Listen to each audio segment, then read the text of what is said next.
ಗರುಡಾಚಾರ್ಪಾಳ್ಯ ಶ್ರೀ ಮಂಜುನಾಥನ ಸ್ವಾಮಿ ದೇವಾಲಯದಲ್ಲಿ 2ನೇ ವರ್ಷದ ಬ್ರಹ್ಮರಥೋತ್ಸವ. ಮಹಾಶಿವರಾತ್ರಿ ಪ್ರಯುಕ್ತ ಶ್ರೀ ಮಂಜುನಾಥ ಸ್ವಾಮಿ ದೇವಾಲಯದಲ್ಲಿ ಸಾವಿರಾರು ಭಕ್ತಾದಿಗಳ ಸಮ್ಮುಖದಲ್ಲಿ ಅದ್ದೂರಿಯಾಗಿ ನಡೆಯಿತು. ಮಹಾಶಿವರಾತ್ರಿ ಪ್ರಯುಕ್ತ ಶ್ರೀ ಮಂಜುನಾಥ ಸ್ವಾಮಿಗೆ ರುದ್ರಾಭಿಷೇಕ, ವಿಶೇಷ ಹೋಮ, ಅಲಂಕಾರ, ಪೂಜೆ ನೆರವೇರಿಸಿ ಬಂದಂತಹ ಸಹಸ್ರಾರು ಭಕ್ತರಿಗೆ ತೀರ್ಥ ಪ್ರಸಾದ ವಿನಿಯೋಗ ನೆರವೇರಿಸಿದರು. ಇದೇ ಸಂದರ್ಭದಲ್ಲಿ ಮಾತನಾಡಿದ ಮಾಜಿ ಸಚಿವ, ಹಾಲಿ ವಿಧಾನ ಪರಿಷತ್ ಸದಸ್ಯ MTB ನಾಗರಾಜ್, ಮಹಾಶಿವರಾತ್ರಿ ಪ್ರಯುಕ್ತ ಶ್ರೀ ಮಂಜುನಾಥ ಸ್ವಾಮಿಗೆ ಪ್ರತಿ ವರ್ಷದಂತೆ ಈ ವರ್ಷವೂ ಸಹ ರಥೋತ್ಸವ ನಡೆಸಲಾಗಿದೆ. ಧರ್ಮಸ್ಥಳದ ರೀತಿಯಲ್ಲಿ 2ನೇ ಧರ್ಮಸ್ಥಳ ಎಂಬ ಕೀರ್ತಿ ಈ ದೇವಾಲಯ ಹೆಸರು ಮಾಡಿದೆ. ಎಲ್ಲ ಭಕ್ತರಿಗೆ ದೇವರು ಸುಖ ಶಾಂತಿ ಕರುಣಿಸಿ ಉತ್ತಮ ಮಳೆ ಬೆಳೆಯಾಗಲಿ ಎಂದು ದೇವರಲ್ಲಿ ಪ್ರಾರ್ಥಿಸುತ್ತೇನೆ ಎಂದರು. ಈ ಸಂದರ್ಭದಲ್ಲಿ ವಿವಿಧ ಕಲಾ ತಂಡಗಳೊಂದಿಗೆ ರಥದ ಮೆರವಣಿಗೆ ನಡೆಯಿತು. ಬಿಬಿಎಂಪಿ ಸದಸ್ಯರಾದ MTB ರಾಜೇಶ್, ಹಾನೂರು ಕ್ಷೇತ್ರದ ಶಾಸಕ ಮಂಜುನಾಥ್, ಹೋಲೂರು ಸತೀಶ್, ಕುರುಬರಹಳ್ಳಿ ವೆಂಕಟೇಶ್, ರಾಜಶೇಖರ್, ರಾಮಾಂಜಿನಪ್ಪ, ಅಪ್ಸರ್, ಶಿವಾನಂದ್, ಶೌರತ್ ಸೇರಿದಂತೆ ಅನೇಕರು ಭಾಗವಹಿಸಿದರು.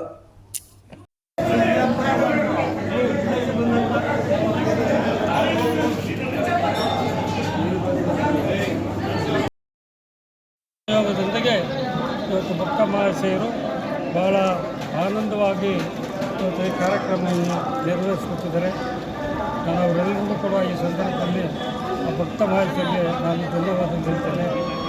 ಮಂಜುನಾಥ ಸ್ವಾಮಿ ಯಾರು ಪೂಜೆ ಪುನಸ್ಕಾರಗಳೊಂದಿಗೆ ಆ ದೇವರ ಅನುಗ್ರಹ ಆಶೀರ್ವಾದ ಪಡಿತಾರೆ, ಅವರಿಗೆಲ್ಲರಿಗೂ ಕೂಡ ಆ ದೇವರು ಆಯುರ ಆರೋಗ್ಯ ಸಕಲ ಸಂಪತ್ತುಗಳನ್ನು ಕೊಡಲಿ, ಅವರೆಲ್ಲ ಇಷ್ಟಗಳು ಈಡೇರಲಿ, ಅವರ ಬೇಡಿಕೆಗಳು ಈಡೇರಲಿ, ಅವರ ಇಷ್ಟಾರ್ಥ ಸಿದ್ಧಿ ಮಾಡಪ್ಪ ಸ್ವಾಮಿ, ಮಂಜುನಾಥ ಸ್ವಾಮಿ ಅಂತೇಳಿ ನಾನು ಎಲ್ಲ ಭಕ್ತ ಮಹಾಶಯರ ಪರವಾಗಿ ಆ ಮಂಜುನಾಥ ಸ್ವಾಮಿ ದೇವರಲ್ಲಿ ಮತ್ತು ಸರ್ವ ದೇವರುಗಳಲ್ಲಿ ಕೂಡ ನಾನು ಬಹಳ ನಮ್ರತೆಯಿಂದ ಕೋಟಿ ಕೋಟಿ ನಮನಗಳೊಂದಿಗೆ ನಾನು ದೇವರಲ್ಲಿ ಪ್ರಾರ್ಥನೆ ಮಾಡ್ತೇನೆ. ಪ್ರಮುಖರು 8-10 ಕಲಾ ತಂಡಗಳು ಕೂಡ ಬಂದಿದ್ದಾರೆ. ಆ ಕಲಾ ತಂಡಗಳು ಮನೋರಂಜನಾ ಕಾರ್ಯಕ್ರಮ, ಸಾಯಂಕಾಲ ಮಧ್ಯಾಹ್ನ 4 ಗಂಟೆಯಿಂದ ಭಜನೆ ಕಾರ್ಯಕ್ರಮ, ಆಮೇಲೆ ಶಿವತಾಂಡವ ನೃತ್ಯ, ಇದು ರಾತ್ರಿ 1 ಗಂಟೆವರೆಗೂ ಕೂಡ ಎಲ್ಲ ಕಾರ್ಯಕ್ರಮಗಳು ಪ್ರಾರಂಭ ಆಗ್ತವೆ. ಅದೆಲ್ಲರೂ ಸಾರ್ವಜನಿಕರು ಭಕ್ತರು ಭಾಗವಹಿಸಿ ಈ ಕಾರ್ಯಕ್ರಮವನ್ನು ಯಶಸ್ವಿಯಾಗಿ ನಡೀಲಿಕ್ಕೆ ಎಲ್ಲ ಸಹಕಾರ ಪ್ರೋತ್ಸಾಹ ಕೊಟ್ಟಂಥ ಭಕ್ತ ಮಹಾಶಯರಿಗೆ ನಾನು ಅಭಿನಂದನೆಗಳನ್ನು ಈ ಸಂದರ್ಭದಲ್ಲಿ ತಿಳಿಸಲಿಕ್ಕೆ ಬಯಸ್ತೇನೆ.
ಹೊಸಕೋಟೆ ತಾಲೂಕಿನ ಎಲ್ಲ ಭಕ್ತಾದಿಗಳು ನಮ್ಮ MTB ಅವರ ಒಂದು ಆದೇಶದ ಮೇರೆಗೆ ಈ ದೇವಸ್ಥಾನಕ್ಕೆ ನಾವು ಆಗಮಿಸಿದ್ದೀವಿ.